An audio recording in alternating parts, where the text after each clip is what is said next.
This is part 3 in our series on essential groundwater books for your library. These are books you should have on your bookshelf if you're in the groundwater business.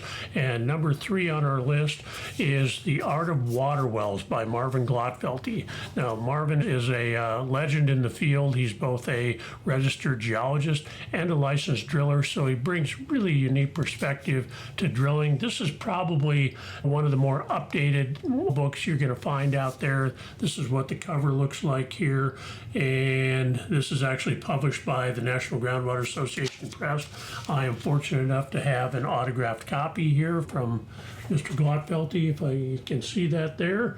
And one of the things this book includes is actually very handy that you don't see is this chart, basically a flow chart on the water installation process, permitting and installation, and so you can see it's pretty extensive here. So this book contains a lot of good information, unique information from somebody that is really a legend in the field and knows his stuff. This book is highly recommended.